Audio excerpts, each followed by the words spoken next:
हमारे फैसला आपका विस्तार से बात करेंगे और सबसे पहले बात करेंगे जम्मू कश्मीर के पहले चरण के मतदान की। जम्मू कश्मीर में करीब एक दशक बाद वोट डाले गए।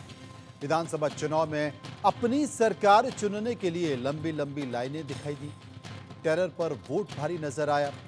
आतंकी धमकियों की परवाह किए बगैर कश्मीरियों ने लोकतंत्र के पर्व में बढ़ चढ़कर हिस्सा लिया और आतंक को करारा जवाब भी दिया।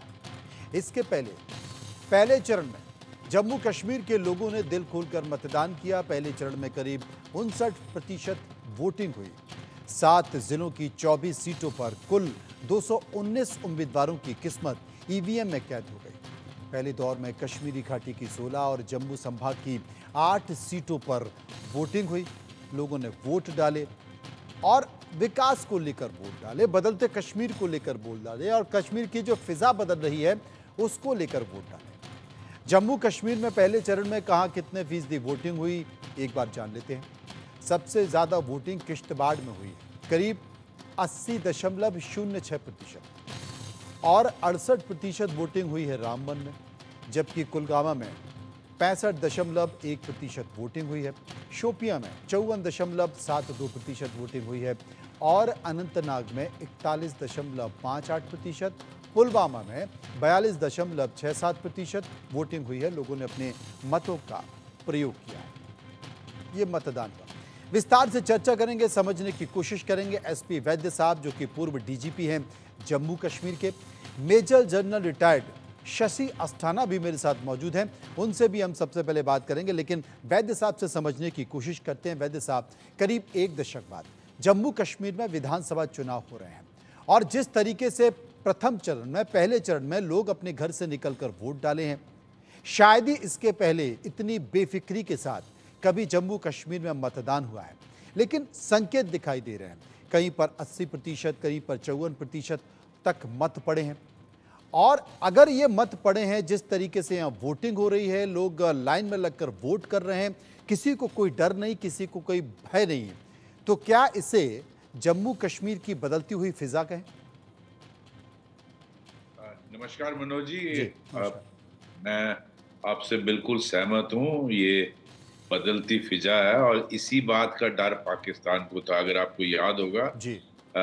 जब पार्लियामेंट इलेक्शन हुई उस वक्त भी लगभग इतने परसेंट 58% वोट पड़े हम्म। और पाकिस्तान की बुखलाहट उसके बाद जो एकदम स्पर्ट देखा गया टेररिस्ट इंसिडेंट्स में, खासकर जम्मू रीजन में, वो इसी उपलक्ष्य में था कि किसी तरीके से लोगों में दहशत को रिवाइव किया जाए, क्योंकि उन्होंने देखा किस तरह से सवेरे सवेरे लाइनें लगी हुई हैं लंबी लंबी, और बूढ़े, औरतें, बच्चे, यंग यंग मतलब यंग लड़के लड़कियां, उसमें न्यू वोटर्स वो लाइनों में लगे हुए। तो इसी घबराहट का पाकिस्तान ने नमूना दिया था जब ये सारा हुआ, और आज लोगों ने दोबारा दिखा दिया कि उनको इन टेररिस्ट इंसिडेंटों से कोई असर नहीं पड़ता। जी। जो जो पाकिस्तान डर का माहौल पैदा करना चाहता है। अगर आपको याद होगा, हमने 90s में ऐसा वक्त भी देखा है हम्म। जब पार्लियामेंट की इलेक्शन करवाई थी 95 में, और 97 में असेंबली की इलेक्शन हुई, और फिर 2002 में असेंबली की इलेक्शन हुई। तो परसेंटेज जिस इलाके की आप बात कर रहे हैं, खासकर साउथ कश्मीर, इसी अनंतनाग में बहुत सारे पोलिंग बूथ ऐसे थे जहां 0% या कोई भी वोट नहीं पड़ा, या हम्म। 2 4 5% वोट पड़ते थे। हम्म। शुपैया जहां आप 50% लगभग पोलिंग बता रहे हैं, जी। वो आप उस शुपैया में लोग बाहर ही नहीं निकलते थे। हम्म। और इस अनंतनाग में आज देखिए 50 कितना 55 58% पोलिंग हुई। तो ये जो आप जम्मू रीजन में तो पहले भी पोलिंग होती थी, हम्म। लेकिन आज किश्तवाड़ ने देखिए देखिए 80% पोलिंग करके दिखाया। हम्म। और ये पूरी बदलती हुई फिजा है। और जो जो दहशत गर्दों ने डर का माहौल बनाया था वो हट गया। और जो नया फैक्टर जो इन दोनों इलेक्शनों में देखा गया, पार्लियामेंट में और इसमें, मुझे याद है क्योंकि मैंने कई जगह मुझे वो एनकाउंटर करना पड़ा। हम्म। ये जो हुर्रियत हम्म। एक्टिवली कंपेनिंग करती थी, खासकर कश्मीर घाटी में, कि आप पोलिंग के लिए, वोटिंग के लिए मत निकलिए। और हम उस वक्त ये रिपोर्ट करते थे कि किस तरह हुर्रियत वायलेट कर रही है। जो पीपल्स रिप्रेजेंटेशन एक्ट है, उसमें कई बार हम केसेस भी रजिस्टर करते थे। और एक बार तो घटना भी हुई थी, मैं उसका विस्तार यहाँ नहीं बोलना चाहता, अच्छा नहीं जी, लगता। जी। लेकिन हुर्रियत के साथ कई बार हमें इसमें कार्रवाई करनी पड़ती थी, और उसमें कुछ पॉलिटिकल लोगों को तकलीफ भी होती थी। तो ये बिल्कुल होती थी। बहुत और कहीं न कहीं इन सब के बीच पॉलिटिक्स होती है, पॉलिटिशियन होती हैं। शायद यही कारण था कि जम्मू कश्मीर में जो स्थिति हुई, major general retired Shashi Asthana इस वक्त हमारे साथ मौजूद हैं, डिफेंस एक्सपर्ट भी हैं। शशि साहब, एक बात मैं पूछना चाहता हूँ कि सबसे बड़ी बात है कि इस तरह की तस्वीर नहीं दिखाई दी जिसका जिक्र वैद्य साहब कर रहे थे। लोकसभा में भी अच्छा परसेंटेज दिखाई दिया, लोगों ने अपने मतों का प्रयोग किया, और विधानसभा में भी कुछ इसी तरह की तस्वीर दिखाई दी। हालांकि केंद्र सरकार की ओर से लंबे समय तक वहाँ पर एलजी का शासन लगाया गया, और इसे लेकर विरोध भी हुआ। लोग ये कह रहे थे कि साहब, जमहूरियत का अपमान हो रहा है, लोकतंत्र की स्थापना नहीं होने दी जा रही है। लेकिन शायद इसलिए कि पहले वहाँ की चीज़ों को समझा जाए, अध्ययन किया जाए, कंट्रोल किया जाए, और कौन बदमाशी करता है, कौन इस तरह की हरकतें करता है, इसकी जड़ में क्या है, पहले उसे खत्म किया जाए, उसके बाद फिर चुनाव कराया जाए, तो एक संकेत निकल कर आया। और आज जिस तरीके से पोलिंग हुई है, वो पोलिंग निडर होकर हुई है। शायद कश्मीर के लोग बदलाव चाहते हैं, क्योंकि बंदूक के साए में, बारूद के धमाकों में, वो कहीं ना कहीं एक दहशत थी लोगों में, और वो भी अपने साथ, देश के साथ कदम से कदम मिलाते चलना चाहते हैं। शायद यही कारण है कि इस तरह के चुनाव हुए। आप क्या मानते हैं? बिल्कुल, आपका कहना बिल्कुल सही है कि कश्मीर अभी बदल रहा है और कश्मीर भी विकास चाहता है, और कश्मीर के लोग भी आगे बढ़कर इस लोकतंत्र की जो यात्रा है उसमें आगे बढ़ना चाहते हैं। इलेक्शंस किसी भी देश में एक लोकतंत्र का महोत्सव माना जाता है, और जो सिक्योरिटी सिचुएशन की जब हम बात करते हैं, तो ये मेरे हिसाब से एक होल ऑफ नेशन अप्रोच होती है। सिर्फ सिक्योरिटी फोर्सेस की का ही काम, या सिर्फ सिक्योरिटी फोर्सेस के एफर्ट से ही खुशहाली नहीं आती है। अब अगर आप देखें तो उसमें सोसाइटी का, पॉपुलेशन का एक बहुत बड़ा हाथ होता है, और जब पॉपुलेशन और सोसाइटी दहशत से बाहर निकल के और एक हिम्मत दिखा के, हिम्मत जुटा के आगे बढ़ती है, तो एक बदलती कश्मीर की और उभरते कश्मीर की और विकासशील कश्मीर की एक सूरत निकल के सामने आती है। अभी अगर आप देखें, इसमें मैं सहमत हूँ वैद्य साहब की बात से, कि जब ये पार्लियामेंट्री इलेक्शन हुए थे तो पाकिस्तान बहुत बौखलाया था। पिछले 3-4 महीने कोई बहुत अच्छे नहीं गुजरे थे टेररिज्म के मामले में। और हालांकि अगर हम पिछले कई सालों से कंपेयर करें तो टेररिज्म बहुत कम हुआ है, इसमें कोई शक नहीं है। लेकिन कुछ समय के लिए इन्होंने कुछ फ़ायदा उठाने की कोशिश करी, जम्मू के इलाके में कुछ चांस लेने की कोशिश करी। लेकिन उस समय भी हम लोग जब टेलीविज़न पे आए थे, वैद साहब भी थे, मैं भी कई बार हमने सबने बोला था कि इलेक्शन कैंसिल नहीं होने चाहिए, और हमें जो है इलेक्शन बिल्कुल सही तरीके से सही टाइम पे कराने चाहिए, और सोल्जर जो हैं वो यकीन करेंगे, सिक्योरिटी फोर्सेस यकीन करेंगी कि ये ये इलेक्शन शांतिपूर्ण तरीके से हो। और आज बहुत खुशी हम सबको महसूस होती है कि ये शांतिपूर्ण तरीके से इलेक्शंस हो रहे हैं, और बहुत अच्छी तरीके से इलेक्शंस हो रहे हैं। और इतनी जो पोलिंग परसेंटेज आपने अभी दर्शकों को बताई, ये बहुत ही एनकरेजिंग है, बहुत ही जोश भरती है। हमारे लिए भी, सिक्योरिटी फोर्सेस को भी इसमें काफ़ी जोश लगता है, क्योंकि सिक्योरिटी फोर्सेस वायलेंस को कम करके उसके बाद में एक पॉलिटिकल प्रोसेस को आगे बढ़ाने के लिए ही, बढ़ने से ही देश आगे बढ़ सकता है। तो ये हम लोगों का काम ये होता है कि भाई एक आप सिचुएशन ऐसी लाइए, वायलेंस लेवल को कम लेकर ऐसे आइए कि उसमें पॉलिटिकल प्रोसेस और डेमोक्रेटिक प्रोसेस जो है वो आगे बढ़ सके। तो वो मेरे विचार से साफ नज़र आ रहा है कि ऐसा हो रहा है, और तैयारी भी बहुत की है, इसमें भी कोई शक नहीं है। मुझे प्रशंसा करनी पड़ेगी सिक्योरिटी फोर्सेस की कि कुछ समय के अंदर ही काफ़ी चीज़ें तैयार की गई हैं। ट्रुप डेंसिटी को बढ़ाया गया वहाँ पे। उसके बाद ये विलेज डिफेंस ग्रुप्स, ये काफ़ी समय से एक्टिव नहीं थे, उसको इनको एक्टिव किया गया। उनको भी अभी अच्छे ऑटोमेटिक, सेमी ऑटोमेटिक हथियार दिए गए हैं। तो ये भी एक जो कॉन्फिडेंस क्रिएट करता है वोटर के दिमाग में, लोगों के दिमाग में।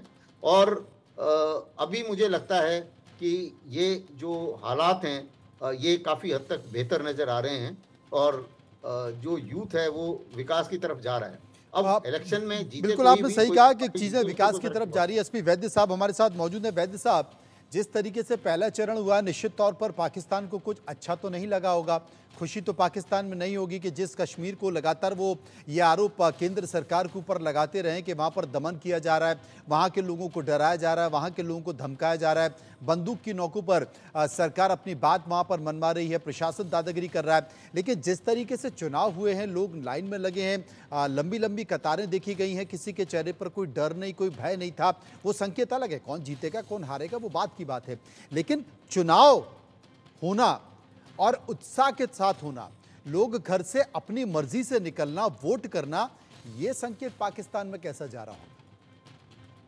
मनोज जी, अगर आप देखें आज जो इतनी परसेंटेज हुई है उसमें एक भी जगह से ऐसी एलिगेशन नहीं आई कि किसी फोर्स ने वोट डालने के लिए लोगों को उकसाया हो या लोगों को कहा हो बाहर निकलो और वोट डालो।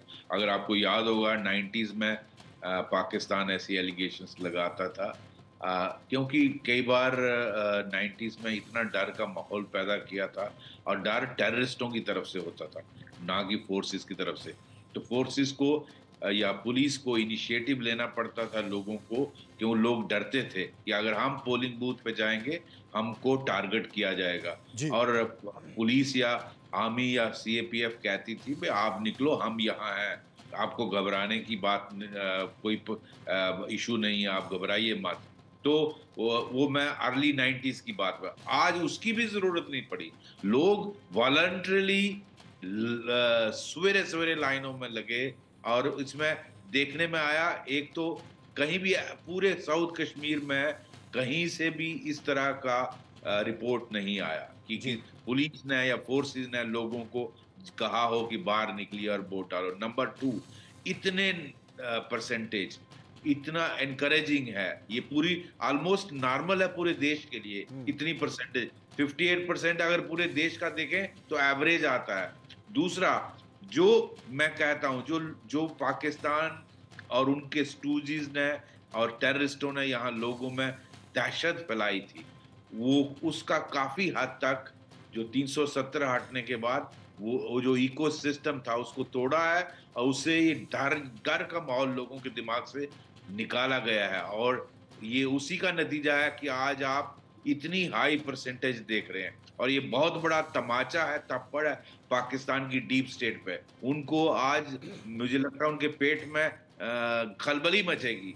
और जिस तरह से उन्होंने, जो जनरल अस्ताना कह रहे थे, उन्होंने कोशिशें की कि सिक्योरिटी गैप्स जो जम्मू रीजन में देखे, और कश्मीर में तो वो कुछ कर नहीं पा रहे थे, वायलेंस का लेवल बहुत कम हुआ है। यहाँ 2 फिगर में टेररिस्ट का नंबर आ गया जहाँ सैकड़ों में होते थे।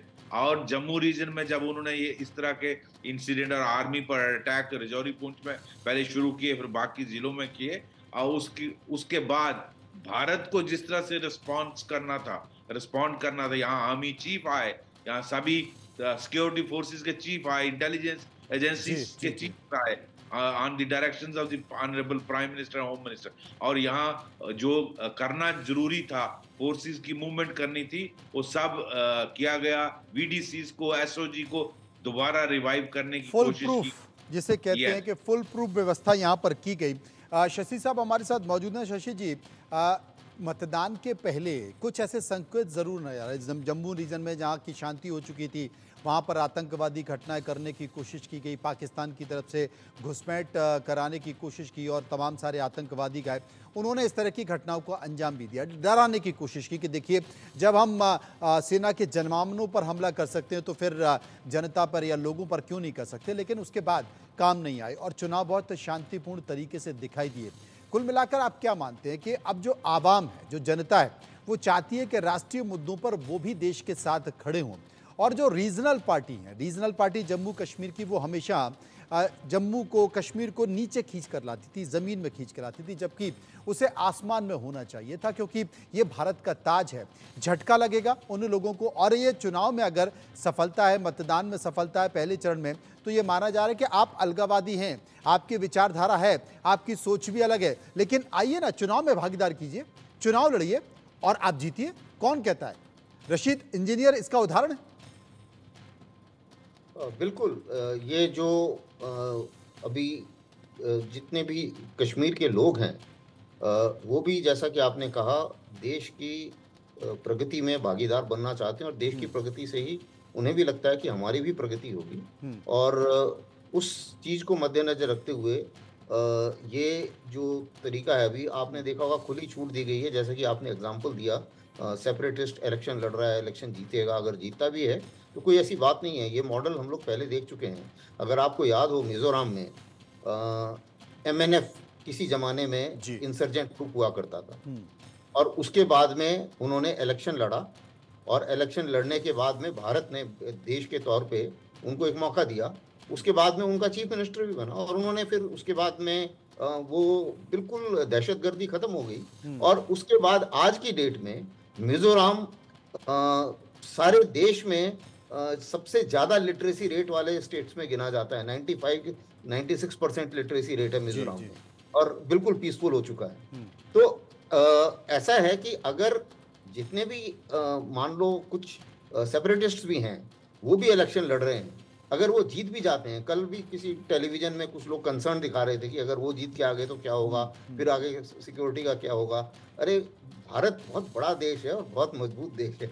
ऐसा कुछ नहीं हो सकता कि अगर कोई आ भी गया तो ज़्यादा से ज़्यादा क्या करेगा उसने। मान लो 2-4 थोड़ा अगर उसने बिहेव नहीं किया सही तरीके से, तो बहुत बाकी सारी ऑप्शंस भी मौजूद हैं। ऐसा तो नहीं है कि भारत जो है वो, जब हम इतनी भयानक सिचुएशन से निकल के आगे आ चुके हैं, जो कि अभी बताया था, हर परिस्थितियों में भारत अपने आप को अपने आप आगे भी हम निकल के आएंगे। सही कह रहे हैं। एक अलग संकेत देता है, और उसके संकेत हमेशा वो देता भी रहा है। जी, एक बड़ी खबर आ रही है, और वो खबर अंतर्राष्ट्रीय स्तर की है, और दोनों जो हमारे मेहमान हैं, मैं कहूंगा कि इस पर